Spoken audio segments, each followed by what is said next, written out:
and I'll start letting people.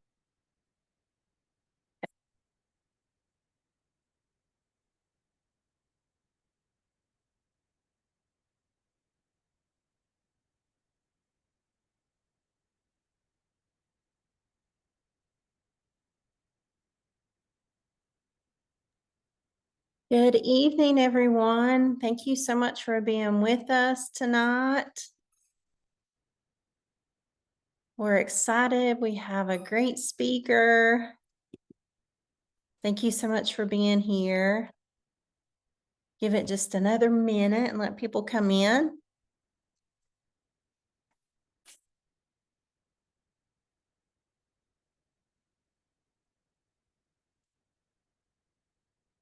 Good evening, everyone.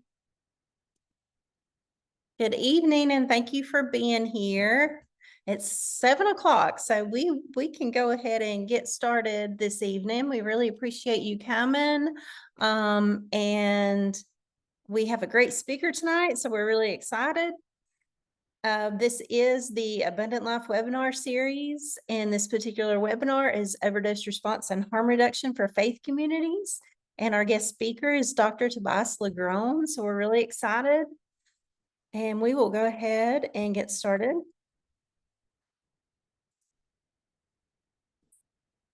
So let's just start off for just a minute by kind of centering ourselves, grounding ourselves. Just if you want to participate, put your feet flat on the floor, take about 3 deep breaths in and out, and just kind of relax yourself and center yourself to be able to receive this information this evening.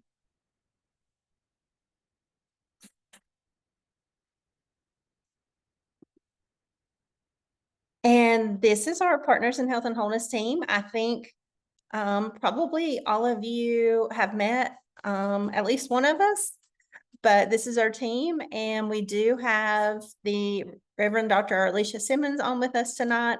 She is doing technical for us. And just to, if you haven't heard about this yet, we are celebrating the North Carolina Council of Churches is celebrating their 90th birthday this year. So mark your calendars for November 1st, Saturday, November 1st. We will be having a 90th celebration. We don't have all the details for that yet, but go ahead and save the date. We're excited about that. 90 years that we have been working in radical love, unyielding justice, and hope and action. Oh, I skipped some slides here. Let's see what happened to my, here we go. Sorry about that. The webinar coming up.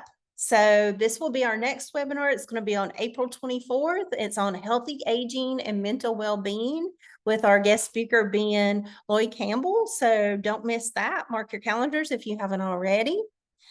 And Arlisha is going to put the registration information for that in the chat at some point this evening as well. And if you haven't downloaded our Abundant Life study guide, please do that as well. We have a QR code that'll take you straight to our website where you can either download it or you can request free copies and we can mail those to you, mail some hard copies to you. You can order those online or you can download it online.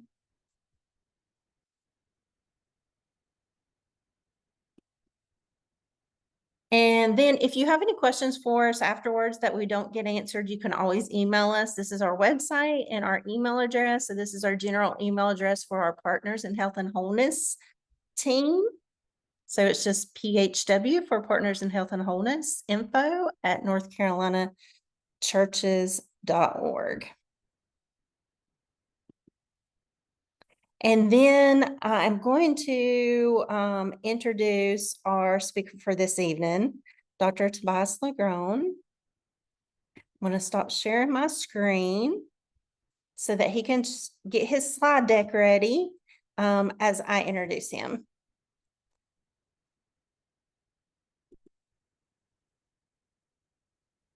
Give me just a second. Let me switch around here from having my screen pulled up or sharing my screen, excuse me.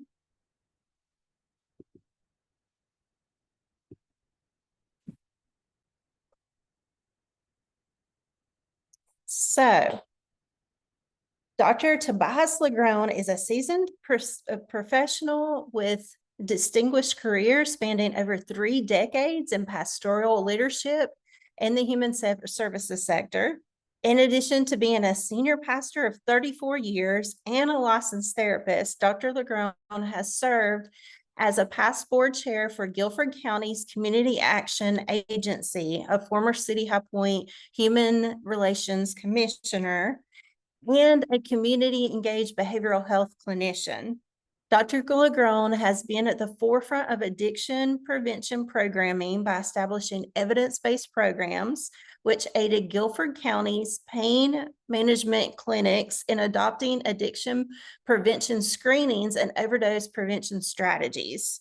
He is licensed for clinical practice as a licensed clinical addiction specialist in North Carolina, a licensed substance abuse treatment practitioner in Virginia, a master addiction counselor, internally certified advanced alcohol and drug counselor, a Department of Transportation substance abuse practitioner, and a North Carolina problem gambling provider. Presently, Dr. Legrone serves as the state of North Carolina opioid coordinator, responsible for helping to reduce opioid overdoses, deaths, and other substance use disorders. Dr. Legrone also serves as an adjunct faculty of Bible counseling and spiritual formation at Grand Canyon University, Phoenix, Arizona. And Dr. Legrone earned his bachelor's degree in political science from Jackson State University in Jackson, Mississippi. He also has obtained a master's of divinity and a doctorate of ministry degree in pastoral care, counseling, and congregational soul care from Memphis Theological Seminary in Memphis, Tennessee. So without further ado, I am so happy to welcome Dr. Legrone to be with us here tonight. Thank you so much, Donna, for your kind introduction, and thanks to the North Carolina Council of Churches and all of those who serve in the work of helping people. I thank Dr. Copeland, your executive director, for the opportunity. Had a chance to see her in Asheville, and it's just good to see everyone, Dr. Simmons, and the work you're doing. And I am excited to be here. Um, Presently, I serve as the community outreach and faith-based coordinator for the state of North Carolina. I was at the time of that introduction when I gave that to you that I was the state opioid coordinator, but that work has expanded into community outreach. I would like to thank my immediate director, Jennifer Mead, who is our director of community advocacy and empowerment. And I would like to thank our chief clinical officer for substance use prevention, treatment, and recovery, Sarah Waleed. And I would like to thank our marvelous DMH SUS uh, director, Kelly Crosby, for believing in the vision and putting us face forward in the community to coordinate and to help those who need help. Tonight, I will be presenting on faith in the process, overdose responses, and harm reduction for faith communities. And the goal for tonight,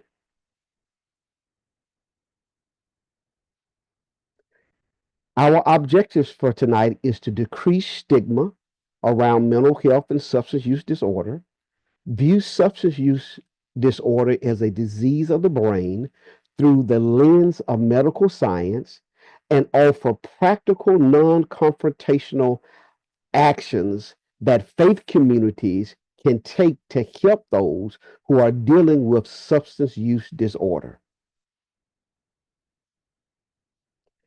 Please feel free to put your questions in the chat.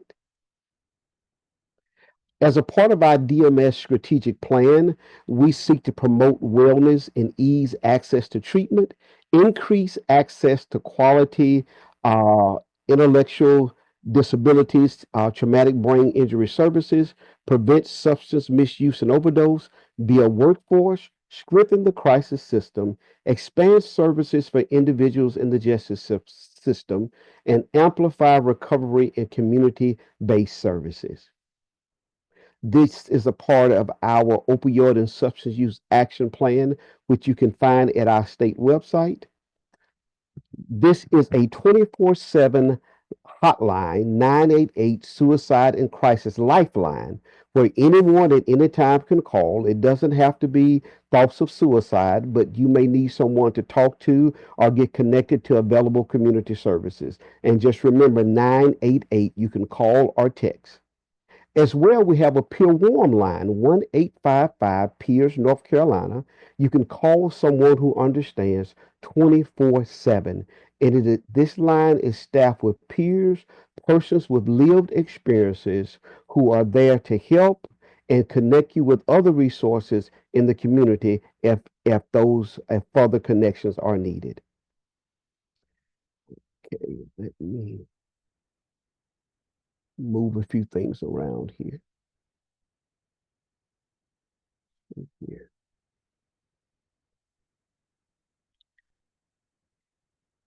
The faith community has a long history of influencing positive behaviors in the community and helping people.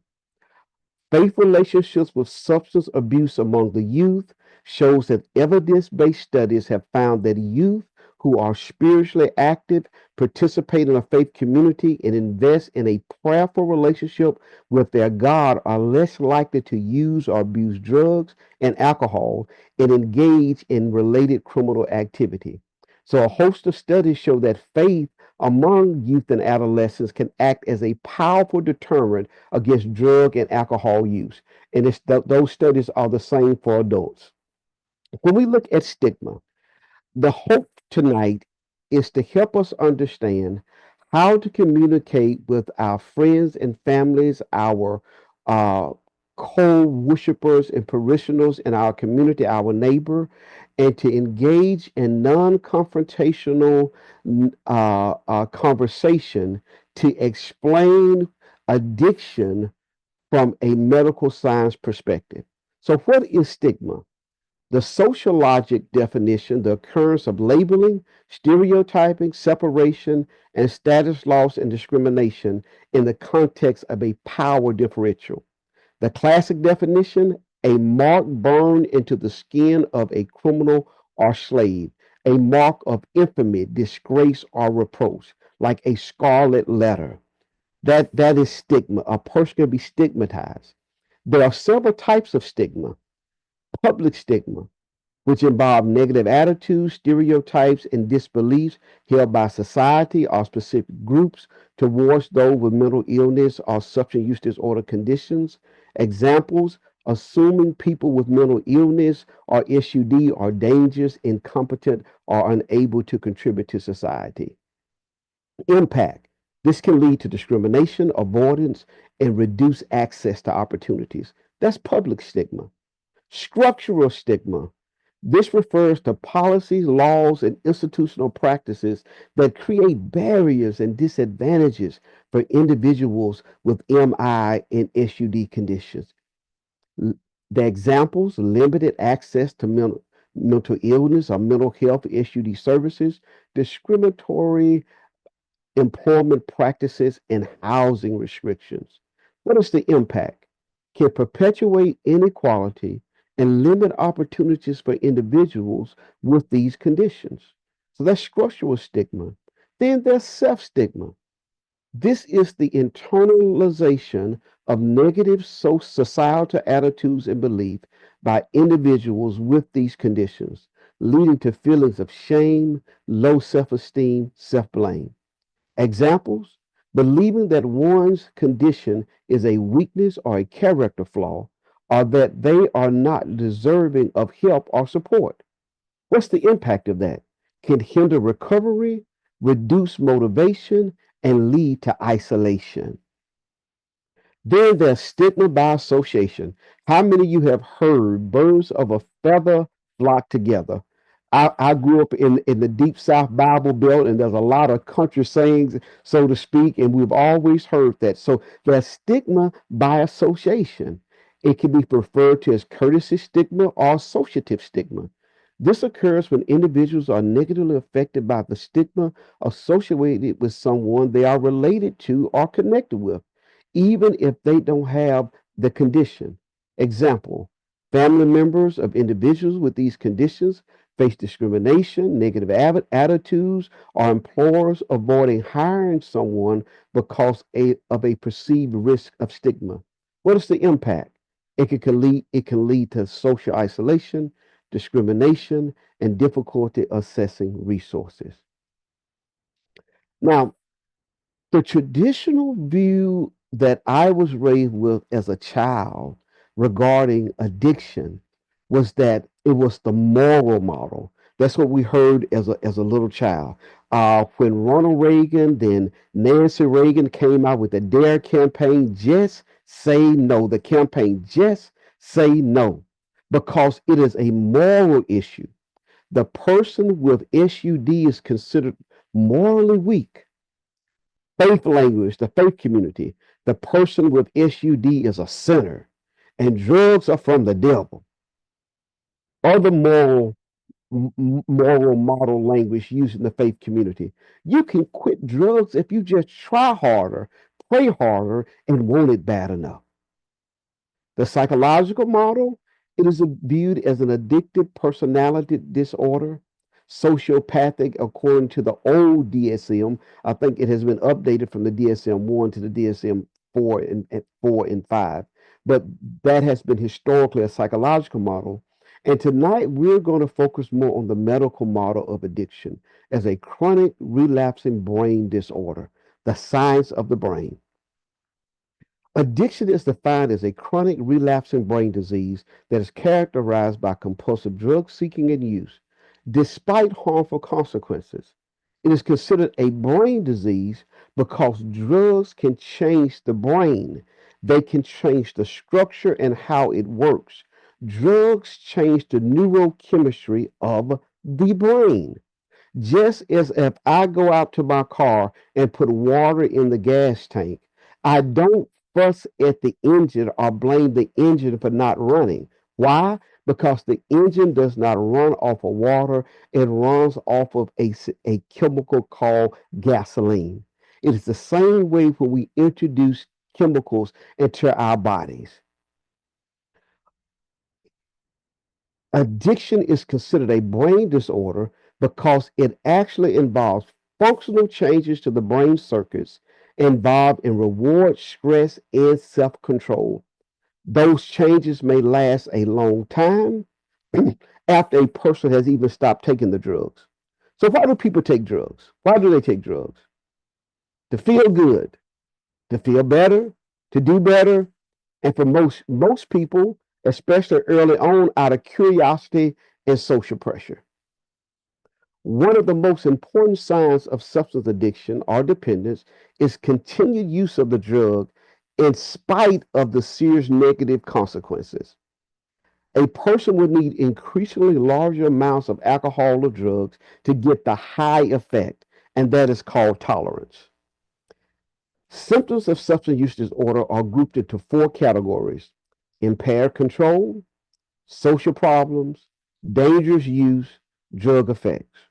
And we see what each one of those definitions are: impaired control, the experience of cravings or strong urges; social problems, work, home; um, dangerous use, unsafe settings, risk of overdose; drug effects, tolerance, withdrawal symptoms. Now, when we look at cravings, I have cravings for McDonald's mocha frappe, when I know I don't need all of that sugar and caffeine, when my medical provider has told me You know that you run the risk of diabetes because of family history, because of past behaviors. You are doing well, Tobias LeGrone. But when you have those strong cravings, what you're really craving is not diabetes. You're not craving a sugar load. What you're craving is little doses of dopamine. And everything on this screen, all it does, it gives us a dopamine boost. That's all the carbohydrate does. That's where we get our English word.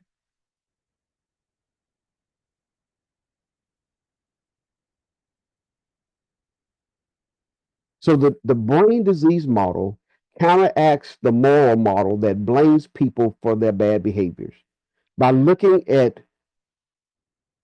addiction as a brain disease. It leads to treatment rather than punishment, more funding for research. Locating addiction in the brain leads to new medications that target brain functioning to help people recover.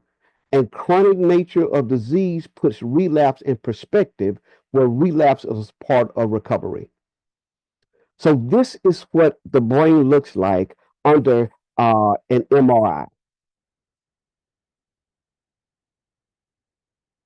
What we see here in this particular radiological test, we see the healthy brain, but we also see a diseased brain of a cocaine user. And we see more purplish black spots in the brain. Why? Because metabolism in the brain has been decreased because of the drug use. The same with the heart. We see less blood flow, more dark spots in the diseased heart, and less blood flow in the brain. So there's a neurochemical effect to using a substance. Now I'm laying the foundation because in the last quarter of this, we were actually talking about harm reduction and practical things that you can do in your local ministry. But it's important to understand the language to use, and when we communicate with persons to help them understand that addiction is not a failure of will. It is not a person just trying hard enough. It's like any other disease. There's medical help for it, along with psychosocial supports of therapy and group that can help a person recover and live a life of recovery. So, 3 points to understand the brain and addiction. Just as cardiovascular disease damages the heart and alters its functioning, addiction changes the brain and impairs the way it works. And we can see this in the pictures. Substance use tricks the brain reward system. The brain experiences pleasure from many different things. And what the substance does, it tricks the brain into releasing more dopamine into the nucleus accumbens. And we see how the brain gets tricked to release increases amount of dopamine. Most substances, whether it's methamphetamine, opioids, older church generation, whether it's marijuana, they're going to say that person is on what? They are on dope. How did we get to the word dope? Dope is just an abbreviated form for dopamine because all substances trigger a dopamine response. We see here what happens, and this is going to be the quick version of it.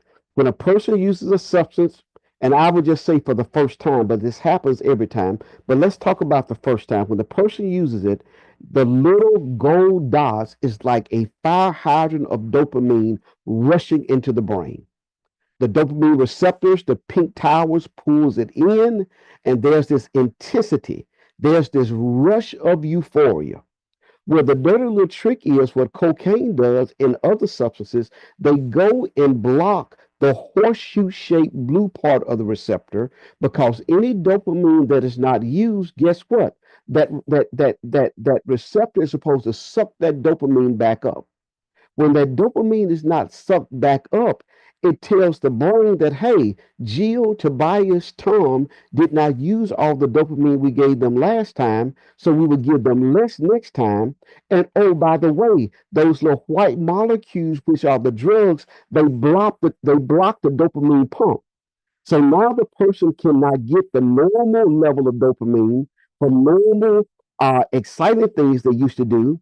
And on top of that, the brain is not producing as much dopamine, so it increases the craving of the person, and the person takes more and more of the substance, trying to get the same euphoria. And we've heard in street vernacular, they're chasing that first high, which they would never get again. What naloxone does in terms of overdose reversal is used to reverse respiratory and central nervous system depression caused by opioids. Naloxone has a stronger affinity to the opioid receptor than opioids, so it knocks the opioids off the receptor for a short term.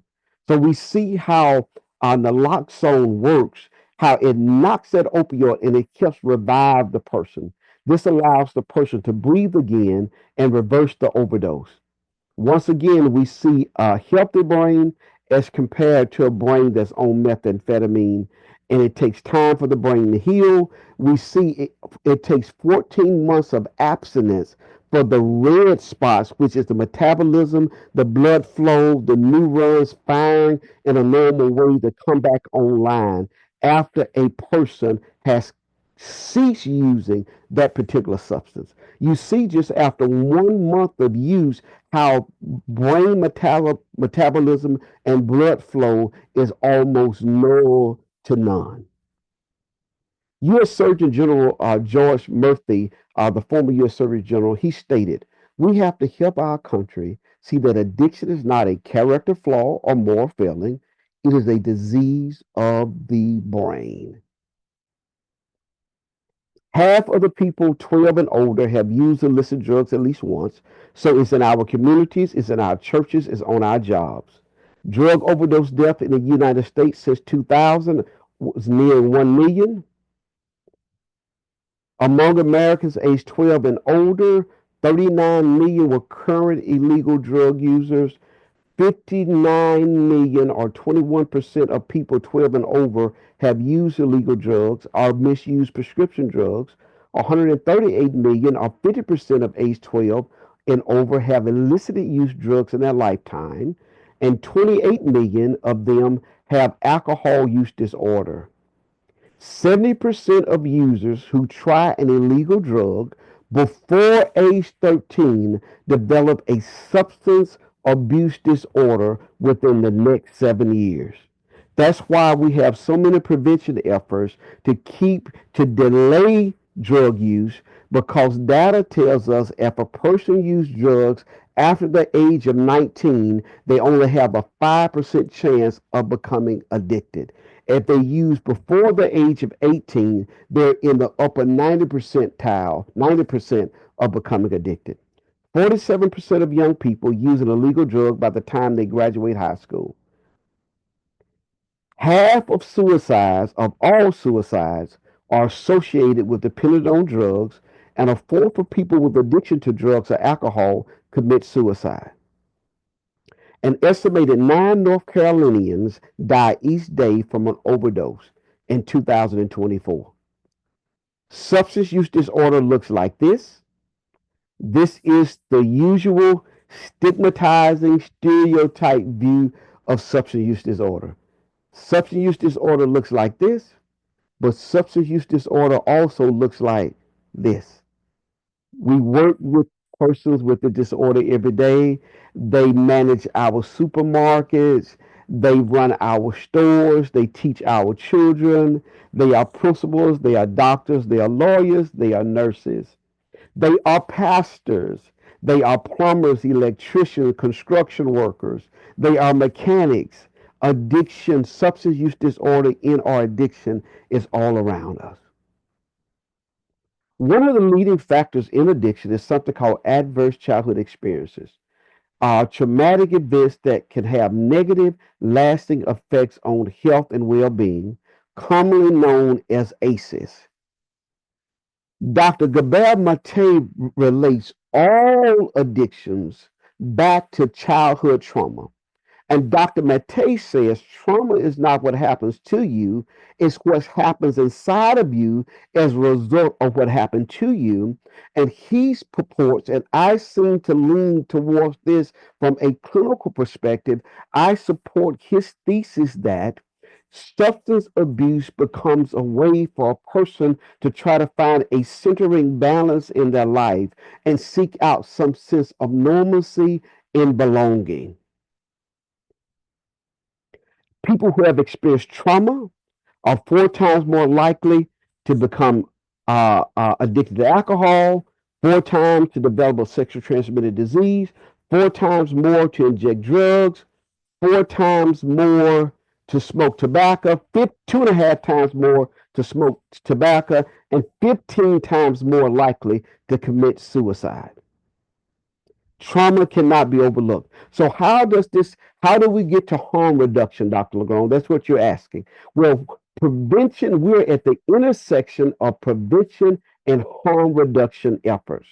So on one side, we have primary, preventing the initial use or the delay of initial substance use. And on the other side is tertiary, reducing substance use, problems, or harms to prevent further deterioration or death.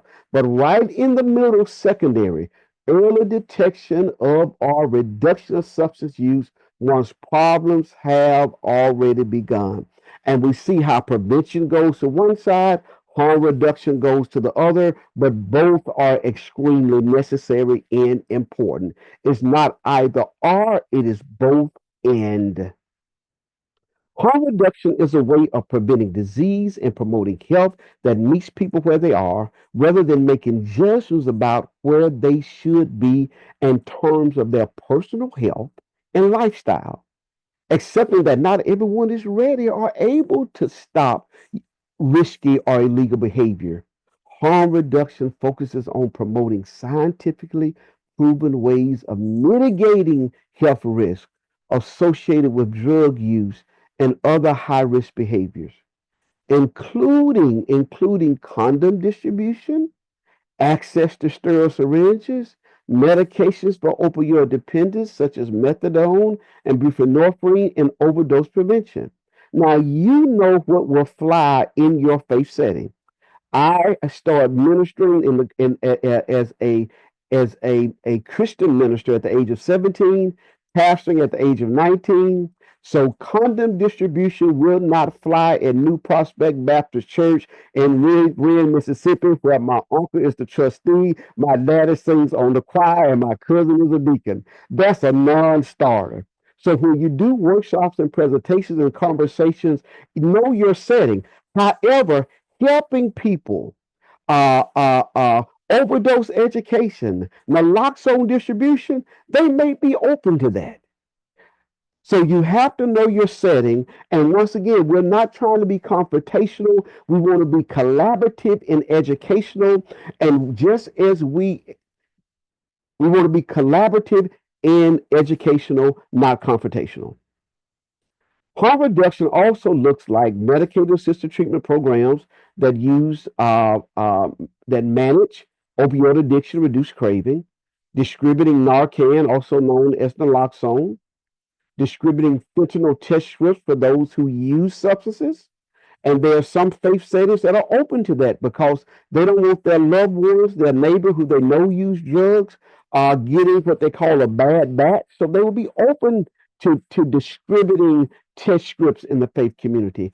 Safe disposal programs that help homeless drug users find supported housing, educational workshops that teach people about safer drug practices, overdose prevention and health resources, public health campaigns that reduce stigma, employing people with lived recovery experience and harm reduction field, and integrating counseling and therapy into substance use treatment settings to address those needs.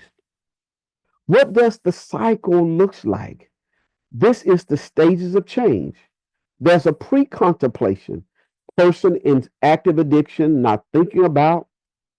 They have completely rejected recovery. They are living in harm's way. Harm reduction has a role to play in all of these stages, but certainly, most importantly, in this stage, this person can be given fentanyl test strips.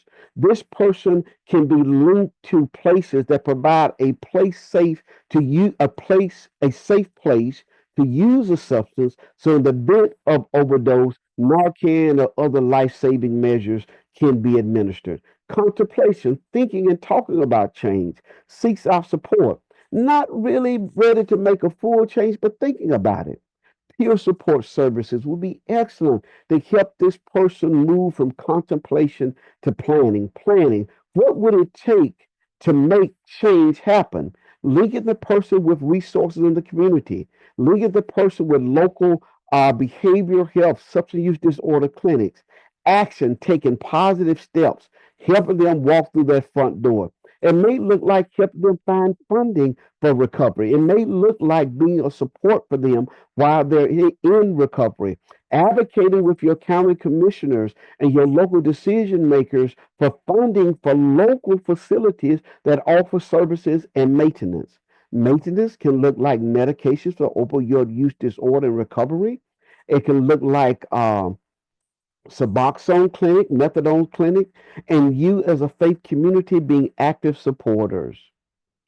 Now we get to some practical things, and I pause for questions before any burning pressing questions. We're in the last fourth of the presentation. If not, I'll proceed. Here is the House of God and Harm Reduction. With a multitude of locations, North Carolina churches have the potential to be potent weapons in the fight against opioid overdose and death. If only church leaders take the opportunity. This is an article written by Emily Davis in 2019, and it shows a faith community getting educated on what it can do to help in using its facilities. We also can start ministries in our community that help the elderly. We see older Americans have increasingly become addicted to opioids because some simply forgot they took their medication at 1 o'clock and then they take it again at 5. Oh, I didn't take my medication. They take it again at 9. So there's room in local faith settings to start supporting ministries that help seniors understand how to take their medication, maybe even getting little pill boxes as a part of that ministry that have those and have people help pre-fill those pill bottles. Local ministries can sponsor drug takebacks, and the DEA, the Drug Enforcement Agency, sponsors several drug take-back days, and there's actually a National Prescription Drug Take-Back Day. You can find out more about it at dea.gov//take-back day. We see that medicine drop-off has collected and safely disposed over 89 million pills at more than 2,000 events. How do some of our teens get access to substances? They raid mom, dad, grandma, granddad, uncles, and aunts' medicine cabinet. Because once again, for the older generation, especially baby boomers who were raised by parents who came out of the Great Depression, they don't throw medicine away. Why don't they throw it away? I might need that. We might need that. Growing up with my grandmother who survived the Great Depression, we go in the pantry. There were sardines, there were pork and beans, and even though it had expired a year or two ago, don't throw that away because we might need that. Because they have been culturally programmed based upon their biopsychosocial spiritual growth environment, surviving the Great Depression. They remembered going in stores when there were no pork and beans on the shelf. There was no sugar on the shelf. They actually remember bare shelves. So we have to be sensitive, culturally understanding, and patient with people as we help them. Mind your meds. There are organizations in the state of North Carolina. We have resources at North Carolina Department of Health and Human Services, DMH, SUS, lock boxes, mind your meds, and we have community partners who have been grant funded with these resources where you can lock your meds up. Their organizations is becoming more normalized now for faith-based organizations to talk about mental health. At one time, that was taboo. So we see flyers now out. We see flyers out. throughout the country talking about mental health, developing faith and wellness outreach local ministries. Olive Branch Ministry in North Carolina, they have been on the forefront of coalitions advocating for syringe exchanges. And we see some of the laws that have been changed in North Carolina, which was the first state in the South to legalize syringe exchanges. We also saw the passing of the Good Samaritan law, where if you're there with a person and you're engaging in substance use and your fellow person overdoses, and you revive them and you stay there with them, you will not be arrested. You will not be arrested because of the Good Samaritan law.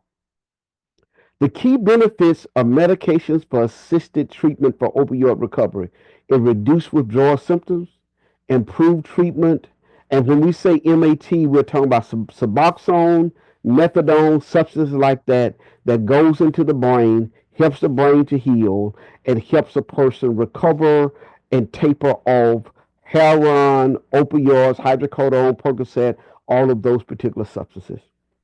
Now, we have this myth in the community is taking Suboxone or other MAT, trading one habit for another.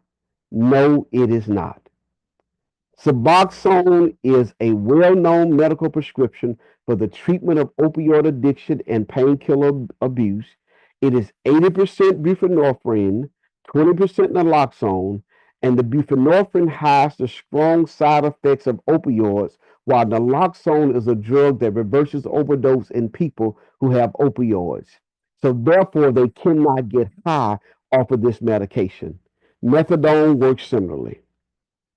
Um, we can encourage our family and friends. I carry this everywhere I go. Narcan, because you never know when you may encounter a person who is you can be in a movie theater and the last person in that movie theater had been using a drug with fentanyl, and here comes along a teenager, here comes along your spouse, y'all sit down unknowingly, you come in contact with a high dose of fentanyl.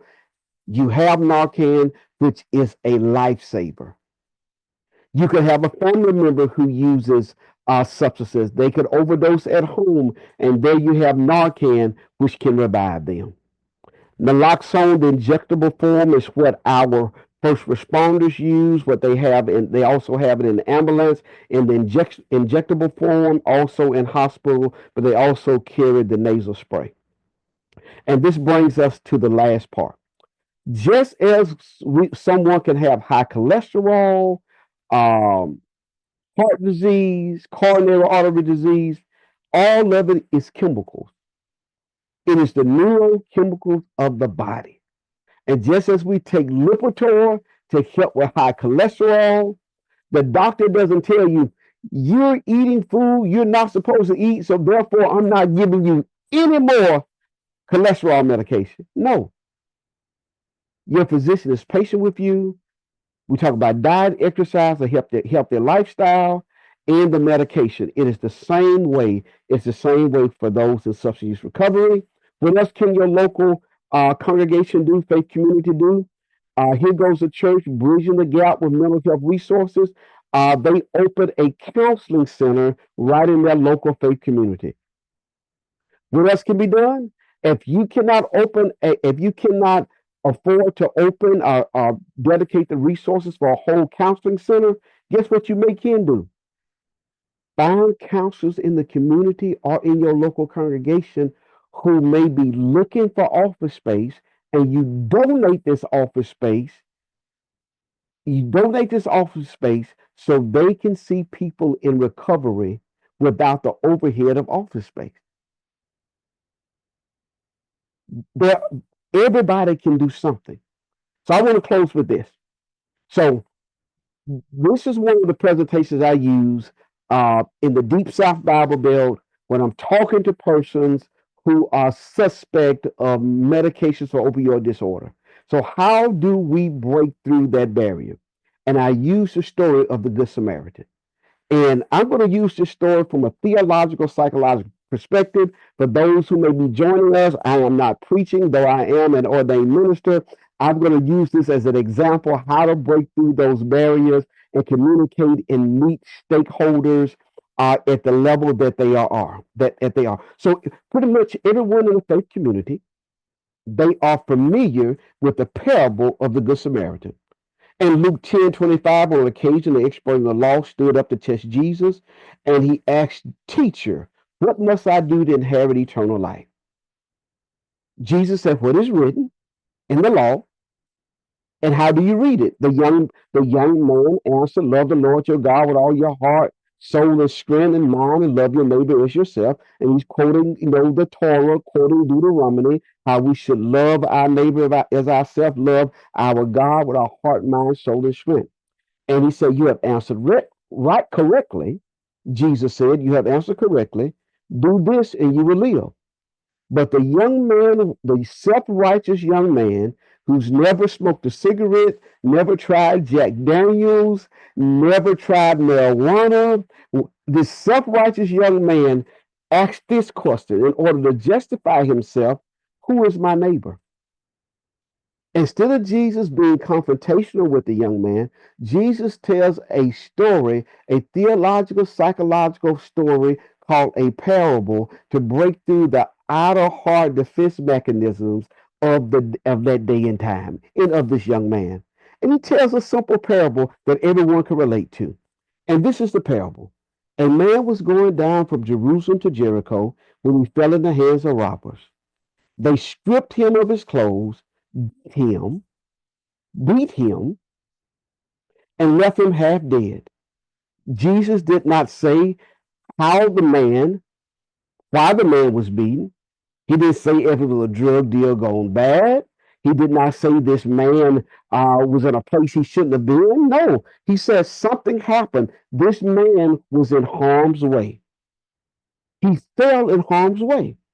A priest came by down the same road, and when he saw him, he passed on the other side because he didn't want to run the risk of being assaulted himself. And as a priest, probably heading to the temple, he did not want to run the risk of being ceremonially unclean.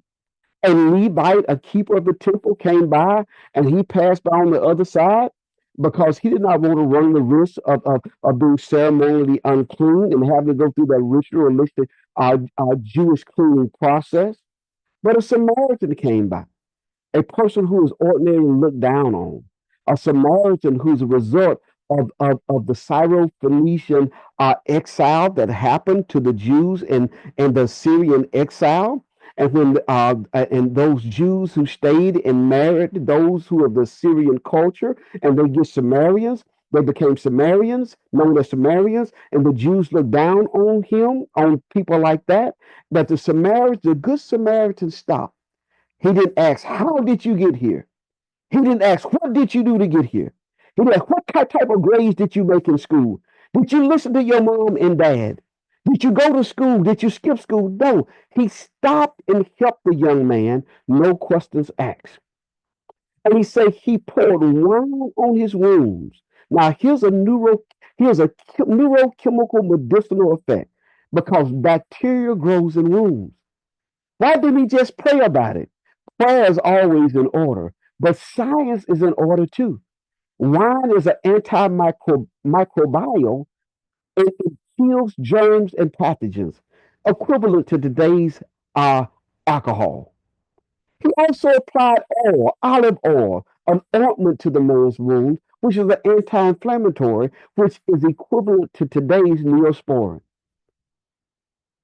The Good Samaritan offered faith, hope, and love to the young man.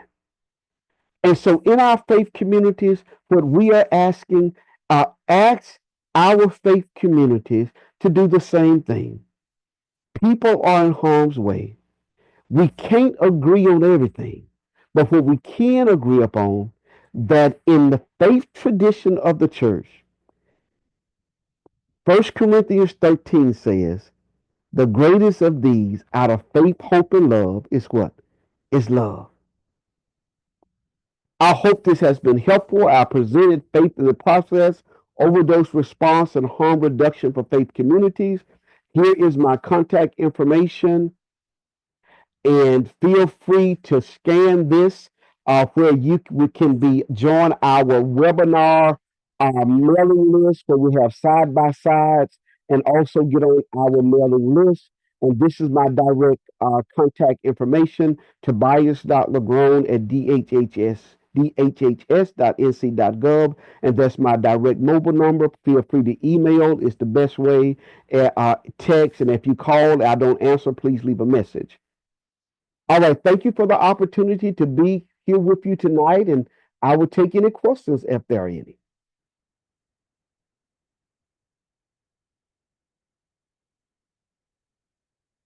Dr. Legrand, someone did ask if we can receive or if we can send out your slides, and we will send out a recording, but are your slides available as well to send with that?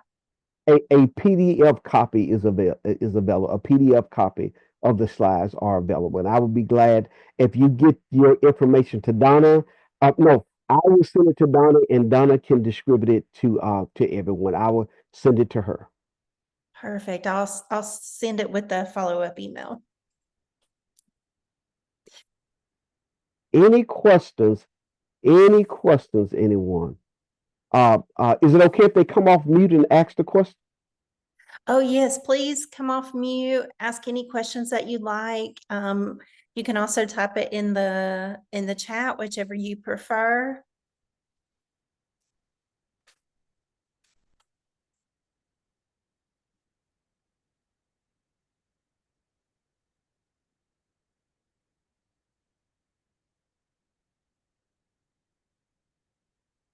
Well, Dr. Legrand, you did an outstanding job. Thank you so much for all that wonderful information.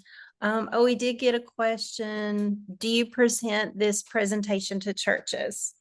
I do. A part of my role as community outreach and faith-based coordinator is to come to churches and do workshops free of charge. To come to your faith setting, I would love to come, and we would have a few conversations. Whoever is coordinating the event, we would have a few meetings to discuss what your needs are, how you would like for me to approach it, and we tailor this particular um, um, presentation to your local congregation, and would love to do that.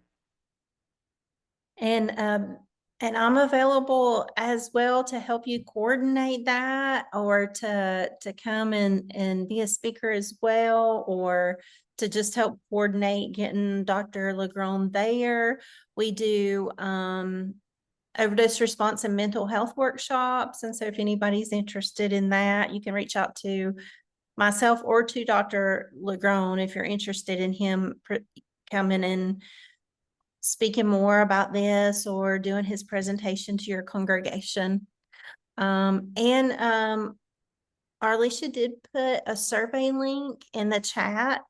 So if you'll please just click that survey link before you exit out to take that survey, that would be great as well.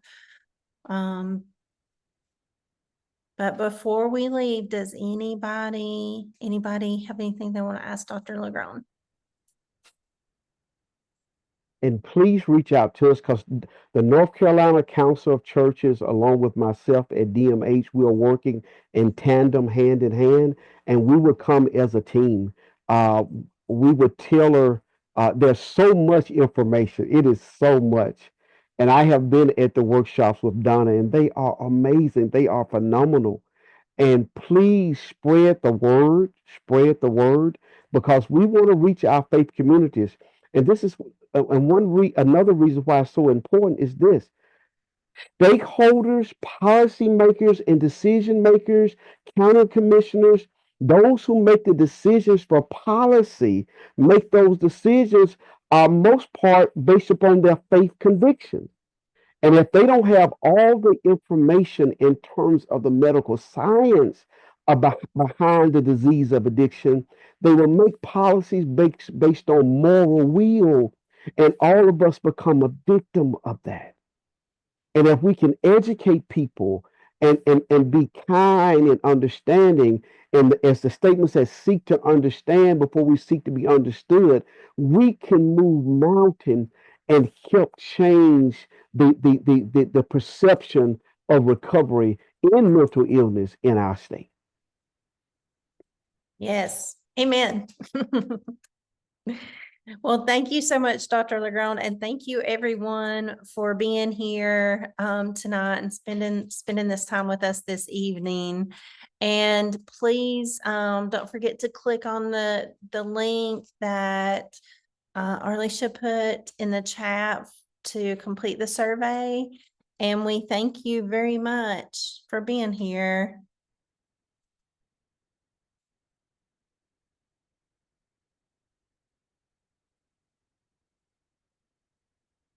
Great. Thank you again, Dr. Legrand. Have a good night, everyone.